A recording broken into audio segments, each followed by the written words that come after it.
अस्सलाम वालेकुम students, this is your instructor Umar from the coding world. और आज हम डिस्कस करेंगे कंपैरिजन ऑपरेटर्स को।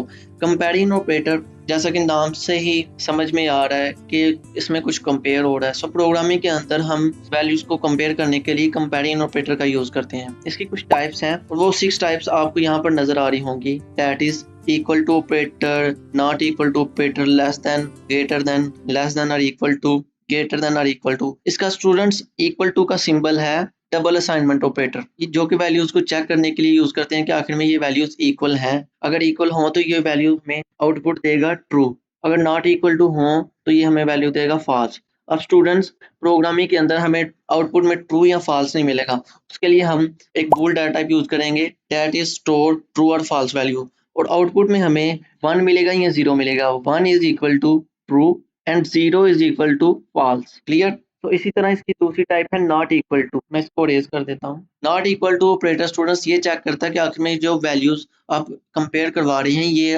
वाकई ही नॉट इक्वल है। अगर इक्वल हो तो ये फॉल्स देगा आउटपुट, अगर नॉट इक्वल टू हो तो इसको ट्रू कर देगा। तो इसी तरह less than, greater than, less than is equal to और greater than is equal to function perform करेगा। स्टूडेंट्स लेस देन ऑपरेटर ये चेक करता है कि जो इसकी लेफ्ट साइड वाली वैल्यू है वो वाकई ही छोटी है राइट साइड वाली वैल्यू से। अगर तो छोटी हो तो फिर ये आउटपुट ट्रू दे देगा। और इसी तरह ग्रेटर देन के केस में अगर इसकी लेफ्ट साइड वाली वैल्यू बड़ी हो राइट साइड वाली वैल्यू से तो ये आउटपुट दे देगा ट्रू। सो इसको अब हम VS कोड के अंदर एक एग्जांपल के जरिए समझेंगे कि आखिर में हम कंपैरिजन ऑपरेटर को कैसे यूज कर सकते हैं।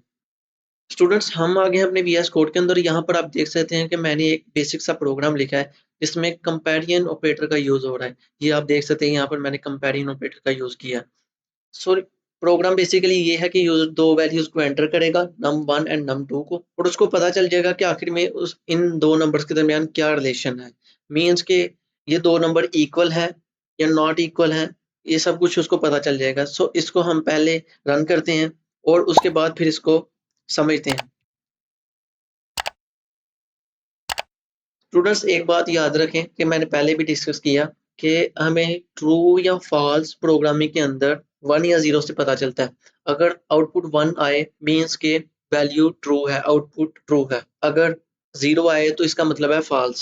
सो यहाँ पर मैं एंटर करता हूँ, लेट्स से मैंने 3 एंटर किया एंड देन यहाँ पर मैंने एंटर किया 7। अब स्टूडेंट्स ये यूजर को नहीं पता कि जो दो नंबर एंटर किए हैं 3 या 7 इनके आपस में क्या रिलेशन है, क्या 3 7 से छोटा है या 7 3 से छोटा है, या दोनों इक्वल हैं। तो इसको चेक करने के लिए मैं एंटर प्रेस करूंगा तो कंपैरिजन रिजल्ट आ गया। इसने बता दिया यूजर को कि ये जो 3 एंटर किया है ये ग्रेटर देन 7 से नहीं है। वो कैसे पता चला? यहाँ पर इसने आउटपुट दी है 0। मैं आपको जूम करके बताता हूँ। यहाँ पर आप देख सकते हैं अब हमारा जो रिजल्ट है वो ये है 0 1 0 1 0। 0 का मतलब फॉल्स। अब स्टूडेंट्स इसको पता चल जाएगा यूजर को कि 3 ग्रेटर देन 7 से नहीं है, 3 लेस देन 7 से है, क्योंकि यहाँ पर इसने 1 आउटपुट दी है। और इसी तरह 3 ग्रेटर देन और इक्वल टू 7 से नहीं है, सो इस वजह से इसने फॉल्स आउटपुट दी है। लेकिन ये लेस देन 7 से है बट इक्वल नहीं है, तो इस वजह से ये इसने ट्रू दिया क्योंकि एक कंडीशन यहाँ पर साबित हो गई है। सो इसी तरह 3 और 7 इक्वल नहीं है, इसने हमें फॉल्स दिया। और यूजर को ये पता चल गया कि 3 और 7 आपस में इक्वल नहीं है, तो इसने यहाँ पर 1 दिया। नॉट इक्वल टू प्रोग्रामिंग के अंदर ऐसे शो होता है कि एक सेमी कॉलन एंड देन यहाँ पर इज इक्वल टू। सो ये था हमारे पास रिजल्ट। सो अपने कोड को समझते हैं कि आखिर में हमने यहाँ पर कैसे इसको लिखा है। सो यहाँ पर क्वेश्चन ये था कि यूजर टू वैल्यूज को एंटर करे, इनपुट दे। तो इनपुट के लिए हमें सबसे पहले ये देखना होता है कि यूजर कौन सी वैल्यूज को एंटर करता है, क्या वो होल वैल्यूज है या पॉइंट वाली वैल्यूज है। तो लेट्स से कि वो यूजर एंटर करेगा इंटीजर होल वैल्यूज। सो उसके लिए मैंने इन डाटा टाइप लगाया एंड देन num1, उसके बाद num2 वेरिएबल डिक्लेयर किया। आप यहाँ पर ABCXYZ ये भी रख सकते हैं। सो फर्स्ट इनपुट के लिए मैंने यहाँ पर इन के जरिए इनपुट ली, उसके बाद एक्सट्रैक्शन ऑपरेटर लगाया एंड देन यहाँ पर num1 वेरिएबल को कॉल किया जिसमें यूजर वैल्यू को एंटर करके स्टोर करवाएगा। सो इस तरह हमने सेकंड नंबर की इनपुट ली। और तो स्टूडेंट इसी तरह आप 3 इनपुट वैल्यू का भी फाइंड कर सकते हैं। उसके लिए आपको यहाँ पर एक और वेरिएबल क्रिएट करना होगा num3, और यहाँ पर इनपुट एक और क्रिएट करनी होगी। सो कंपैरिजन में हम देखते हैं कि हमने कंपैरिजन रिजल्ट कैसे फाइंड किया। तो यहाँ पर एक मैंने स्टेटमेंट प्रिंट करवाई कंपैरिजन रिजल्ट जिससे यूजर को पता चल जाए कि ये रिजल्ट है हमारे पास। उसके बाद मैंने यहाँ पर num1 को कॉल किया, देन num2 को कॉल किया, इसके दरमियान ये सिंबल लगाया ग्रेटर देन का। आप यहाँ पर ये भी लिख सकते हैं ग्रेटर देन, मैं यहाँ पर लिखूंगा इज ग्रेटर देन।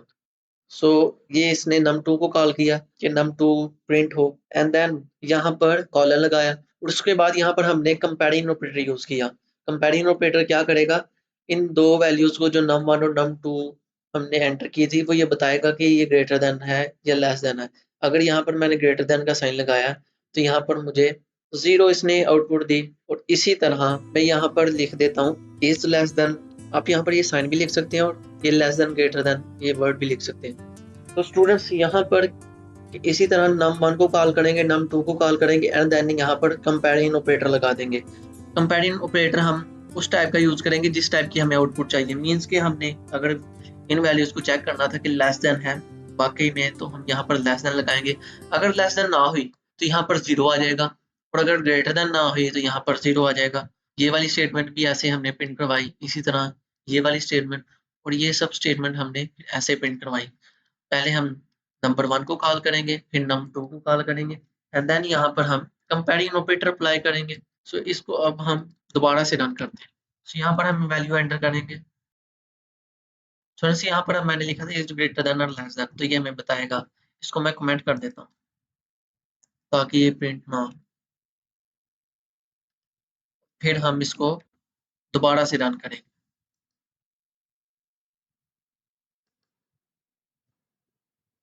सो यहाँ पर मैं 5 एंटर करता हूँ, एंड देन यहाँ पर 2 एंटर करूंगा।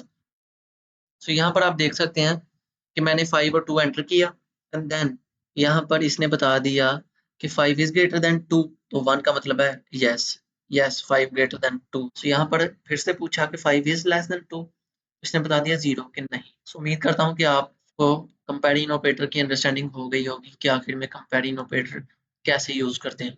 सो आपके लिए टास्क ये है कि आपने एक प्रोग्राम बनाना है जिसमें यूजर 3 वैल्यूज को एंटर करे, और यूजर को इन तीनों वैल्यूज का रिलेशन पता चल जाए। सो इसको आप प्रैक्टिस कीजिएगा। मिलते हैं हम अपने नेक्स्ट लेक्चर में। Thank you and Allah Hafiz.